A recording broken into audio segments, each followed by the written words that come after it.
Ano pong i-advise mo doon sa nagre-reklamo?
May physical, psychological, financial, marital rate,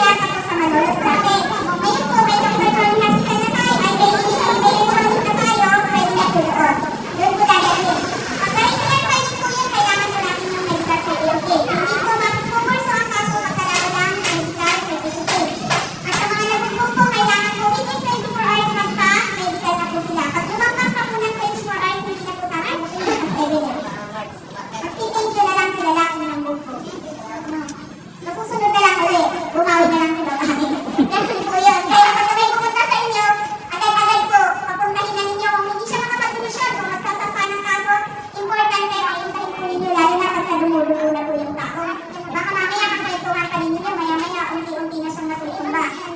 Pagkatumba, wala na, patay na. Kayo po ang sisisihin doon sa huli. Diba? Mabalik po ako doon, ma'am.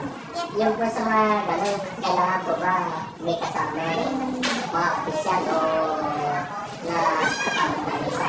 Kung sino po yung duty, mas maganda po i-assist po natin ng ating mga kabarangay. Opo, kailangan po natin silang i-assist. Baka mamaya, pumunta ka doon, tapos paggawa mo ng hagdan na yan, natumba, akala na hintay kayo ng antay, hindi pa nakakabalik, yun pala, patay na, nakanandyan niya, wala pang nakakakita. So, ang mas maganda po i-assist na po natin. Dahil na po sa hospital. Pangalawa po ang psychological. Dito po tayo nagkakatalo sa psychological. Kasi psychological abuse po, kailangan po ng psychological assessment. Ang psychological assessment, ginagawa po yung private. Kasi wala pong public. Tinatanong po ng court ay yung private. At ang bayad po doon is 15 to 35,000. Kaya yung mga mentally abuse or psychologically abuse, sana abuse ka ng employee. Ngayon po, ang direkta po ng meron po silang i-offer. Yung parent po nila sa Mandaluyong. Ang ginagawa po doon, tinitipon po lahat ng may mga ganong kaso, na gusto talagang magkaso, tapos saan na po dadalhin sa Mandaluyong. Isang sasakyan po yun lang po ang libre. Ang pagkain wala po. So, paki-advise po sila magbaon po. Kasi wala po pang makain. Ang sasakyan lang ang libre, tapos yung assessment ang libre. So, aabutin po sila ng gabi or hapon kasi kung saan po ang nagreklamo ang ano nila doon, baka gabi na po maaano yun kasi hindi po isang oras, hindi pa po ang isang session po, psychology. Yan po yung advice po natin. Hindi po kasi ang kailangan na pagsasampa. Hindi po pwede yung follow yung psychological assessment niya. Hindi na po pwede yun. Hindi katulad noon. Kailangan mo kasama yun sa pagsasampa ng kaso. Pagkawala po yun ang pinagpilitan niya, pwede namin gawin pero sinasabi ko na i-dismiss ng court agad. Kasi walang ebidensya. Walang proof. So yun po ay aabutin po ng 4 months. Sabihan natin naman 10 months siya lang. Kung gusto talagang magsampa po ng kaso. Yun po yun. Pangatlo po, sa financial. Ang financial naman, karamihan. Marami po yan, no? Mga kuya dyan, mga nag-iwan, ang mga duplicate na hindi naman sinusustentuhan, pinaayawan. Pag kayo po ang nakapangalan po doon, talagang sa inyo po ang balik. Na huwag naman kayo nag-isip dyan, eh, dapat naman hindi ako maglagay sa certificate ng bata. Huwag naman po. Pag alam naman ninyo sa inyo yun, pinag-manage naman yung anak din naman ninyo yan, dudok naman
maliit. Kapag ayaw, ayaw. Ang ganda kuya pag gano'n.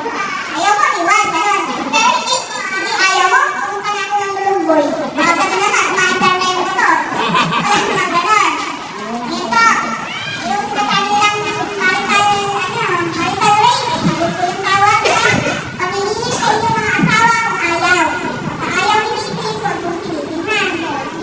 Yan, gumawa ka ng paraan para pumayag. Baka kumari lang, diba? Pagka sinabing pagod, basta hindi mo na ninyo. Baka mamaya baliktad na, siya na nagmamasahe sa inyo, diba? Pero po ang gawin natin. Kaya nga, pag nakakaroon naman ng babae, gusto. Eh, pag magkakaroon kayo, ayaw nila dati. Anong gagawin niyo po? Hindi mo pwede pinanggihan yun, mga kuya. Psychological, mental abuse yun. Hindi pinagbigyan. Opo, kailangan po pagbigyan ninyo. Kung hindi na pag-tracing na po yan, may iba pong pwedeng gamitin. Yung gamitin nyo. Basta masiyahan lang. Diba po pagbigyan? Hindi nyo sabihin na hindi na ako pinagbibigyan nito. Ganun po ang gawin natin. Kasi kailangan po, pagka yung babae makinig, ibigay ninyo. Para hindi mahalata na may Bravo at may Charlie po kayo. Kung pinagbigyan yan, baka nakagod kay Bravo yan. Kaya may Charlie. Pagka nagalit kayo sa Bravo at Charlie nyo, mag-iwan kayo kahit po ng patak. Kasi yung mga babae, mahalata yan. Pagka walang tumulo, wala. Nagamit na. Totoo po ba yun mga ate? Ano po ate yung mga babae? Wala ka na magtatanong sa akin na totoo yan pa. Yung gagawin, wala.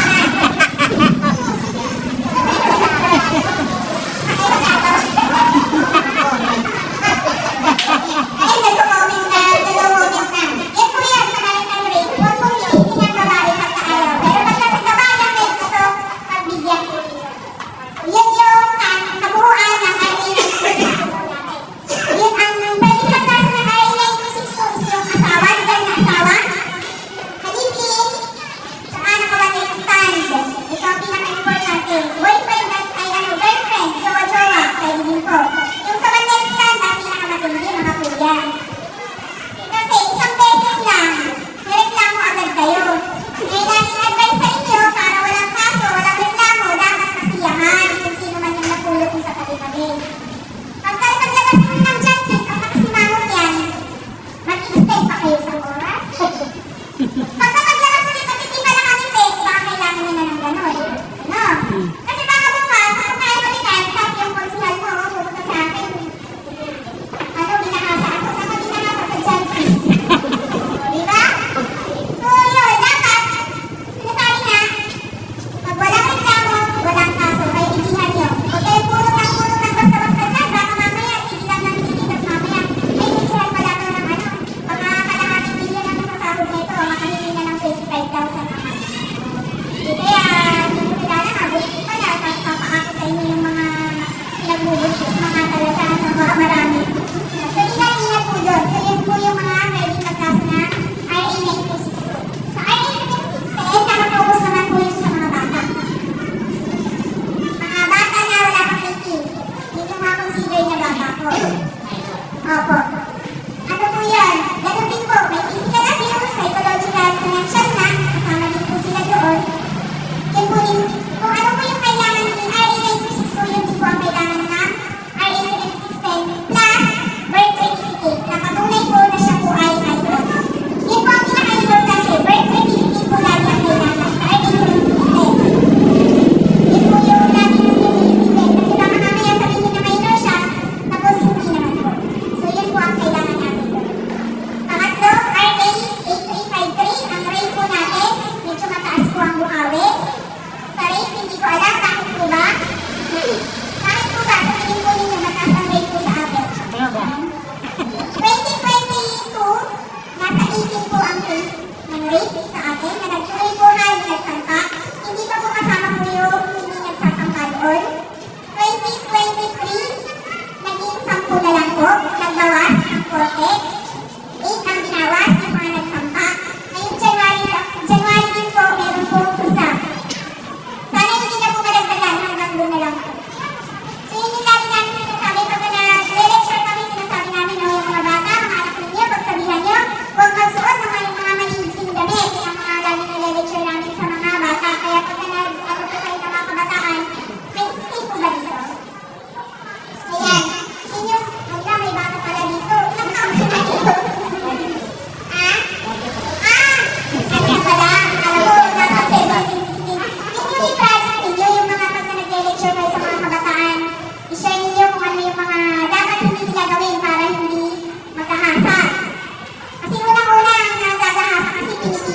yan. Pagka mag-jowa, anong ginagawa? Parang mag-asawa na, di ba? So yun yung parang i-ano ninyo sa project ninyo kung pwede. Magkayo kayo namin ng lecture kahit anong tawagin ninyo kami kung sakaling na makakatitigil kayo para mag-discuss namin yun sa inyo, ha? So yun, sa info natin, kailangan ko napili. Ang number 1 napili. Yung mga tanong namin, minsan, sa judges na nagahasa, sinasabi, hindi kaya sa bahay. Ano mo sasabi nagahasa ka, nadala ka pa na? 10. Diba? Kung nagahasa kang sinasabi mo, nadala ka sa kanilin na parte na ito, hindi kaya ako naman saan, yan, baka nilode, baka hukit, mga ganon, yun po siguro, may alutan yun na nagahasa yun, diba? Sabi ni Tan. Kasi ngayon may batas po kasi, pag mga girlfriend yan, ang wala pang 3 years yung age gap nila, magiging sexual abuse lang po ang sasampa natin sa kanila. Pag both po yun, minor, parehong minor po yun, yung bawa, 16 si babae, tapos 17 si lalaki, o kaya 13 si babae, tapos 14 si lalaki. Kasi mostly may mga kaso na tayo, ganun na mga kabataan. Yung mga bata po, magjujowa, tapos parang mag-asawa na. Ayun na po kasi ang hirap ngayon. So may bagong batas po na ginawa yun nga po, pag wala pang 3 years po yung gap po nila, nakapukul lang po yun na sexual abuse in relation to RA extent.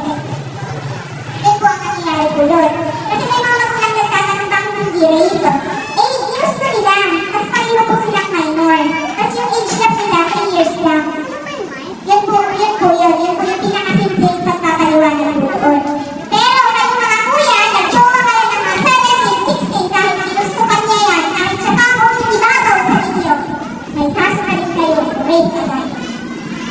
Naintindihan ko nito. Baka akala nyo, ang pwede pala yung pagka pumayag, pwede walang rape yun. Sexual abuse lang. Hindi po. Pagkakatanda na po kayo, at minor po yung victim at inyo. Rape po yun mga kuya. Ang rape, inasok sa private part ko. Alam na po ba yun? Tapos, hinawakan ko ang kanya masayang bahagi na walang saklot, kahit anong saklot yan. Kasi kung may saklot yan, nakapagtalon, nasabi mo, magiging acts po yun.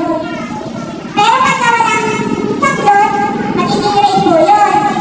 Pero yun na yung sinasabi ko, mahirap pagtunayan. Pero yung nakasabi sa batas, kasama po sa rape yung paghawak ng walang kahit anong saklot na nakapagitan. Rape po yun, yung sila rape. At hindi lang po yung pagpasok na masilang bahagi sa masilang bahagi ng katawan ng babae, pwede din po sa kanyang likuran. Mga Becky, mga sodomist. Usually ang mga gumagawa ng mga foreigner sa mga bata. Yun po yun. At isa pa po, rape din po ang pagpasok ng mga arinyo sa bibig. Ng kahit sino dyan, katabi na niya. Sige. Rape din po yun. Consider rape po yun. Ano ba? Sasabihin nila, paano naging rape yun? Eh pagkain lang sinusubo sa'yo, kung ayaw mo, hindi mo isusubo eh. Kasi yun, sinubo mo, nasasabihin mong rape. Pag-isipan natin, rape po ba yan o ano na? Diba? Kasi bubukaan mo. Kaya lang hindi ko natin ready sabihin yan sa biktima na, ano sasabihin, rape yan, hindi mo kamo yung bibig mo. Diba? Kasi naano mo yung ating biktima. So sa pag-handle po ng rape cases, talagang diretso na po sa amin. Ngayon po sa rape cases po na yan, ang nagme-medical lang po dyan, sa amin na po, sa Kapuligas. Ngayon po sa GBLD po, tinatanggap po ng court yun. County Hospital po ng Pampanga sa Maynilad. Meron pong free na counseling. I-check din po yung bata, baka may sexually transmitted disease siya, aside from swab siya. Para makita kung meron yung lacerations o ano pa man. So yung mga cliente po natin, o yung pupunta po sa atin na sinasabi, hindi ko po alam, hindi ko sigurado kung nagkahasa ako. Hindi ko alam kung may pumasok sa akin o wala. Mas maganda po sa hinag po natin i-refer. Ayun po, si Mouse po, binigyan ko siya ng kopya. Para po, may mga ganun, pwede na po kayo mag-refer na barangay. Pati yung sa physical abuse, mga medical po dyan sa Tamaya o kaya sa Malolos o kaya sa Jody po, sa nila gusto magka-medical, ayun na po ang tatawa. Parang blanco-blanco lang po yun, kasi pick up yung pangalan, edad, yes po. Tapos ilalagay lang po sa taas yung logo ng barangay. Para makikita po nila na galing po barangay po yung request. Para hindi po kabalik-balik sa amin. Kasi yung nga po, ang nangyayari, pagka nagsampa ng kaso, lahat po sa barangay maayos na lahat.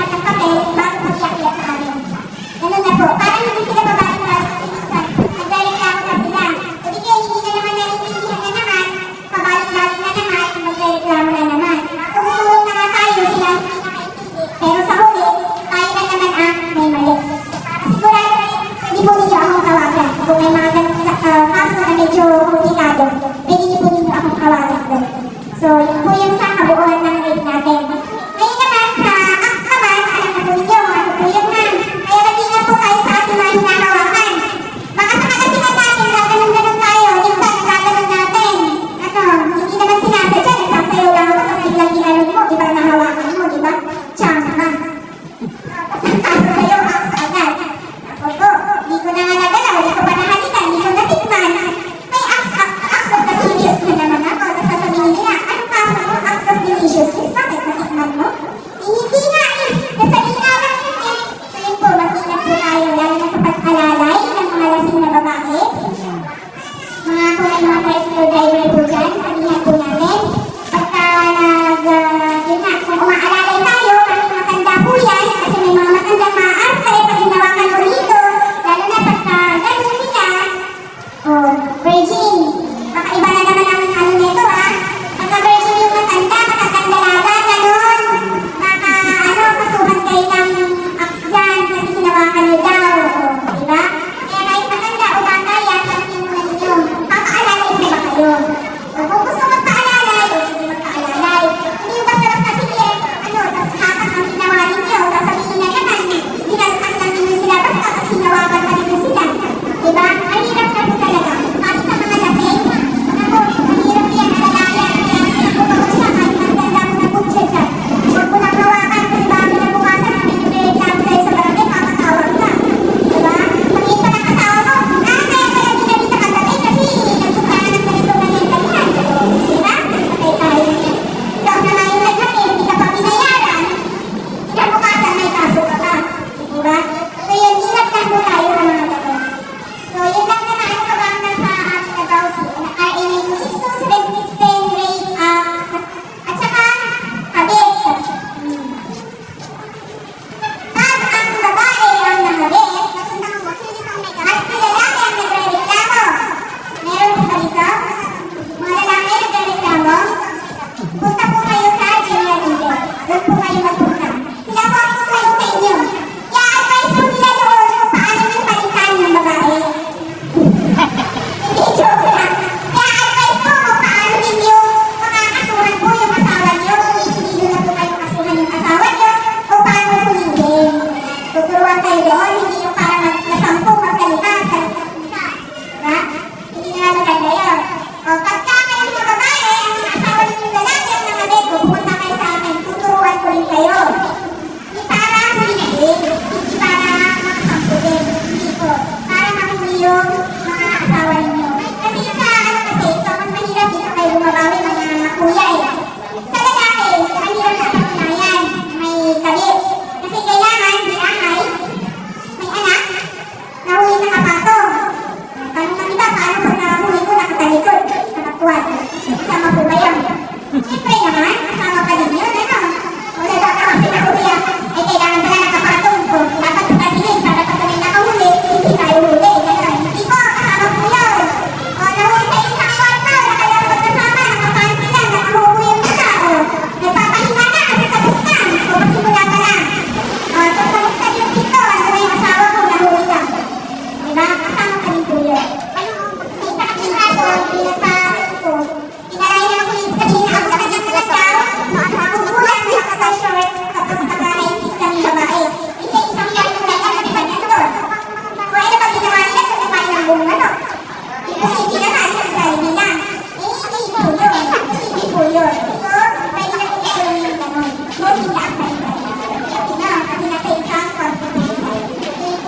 po na yung mga magulang na nagpapabaya sa mga anak o kaya napatunayan ninyo na sila ang pasimuno sa paggawa ng mga bata ng mali, pwede pong kasuhan yun.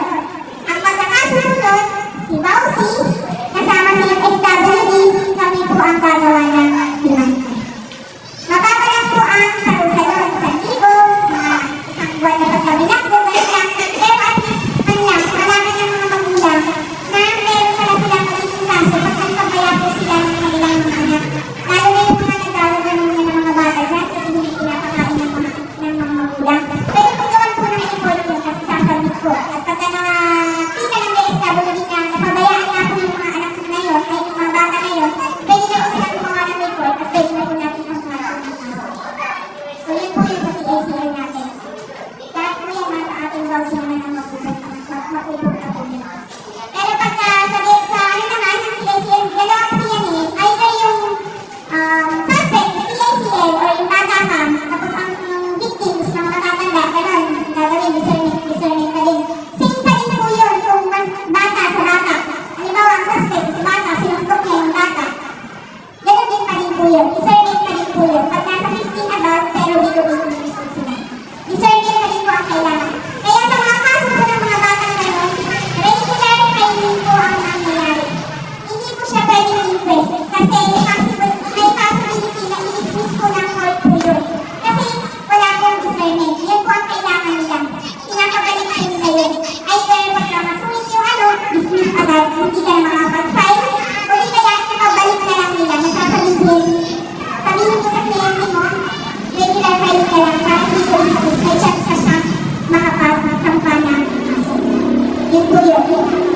Exception doon, pag nasa drugs, nakasama yung bata talaga doon sa krimen, sinasama na po siya doon. Pag kami mga matatanda kasama na po yung pangalan po niya ngayon, pero tino-turn over po pa rin po yung sa DSWD for discernment. Hindi pa rin po siya kasama sa kulong, pero kasama po yung pangalan po niya doon sa demanda. Kasi tino-turn over po siya sa magulang niya, tapos gagawan po ng DSWD niya discernment. Pagka meron po, saka po kukuhanin dahil ng tanglaw. Iba po yung kulungan ng bata sa kulungan po ng matanda. Yun po yung tanglaw tapos sa regular na kulungan ng bata. So, yun lang po sa aking house. Nakakita po po kayo ng tanong, mamaya na lang po pagkatapos ng isay na discuss kasi i-discuss yung katawan ng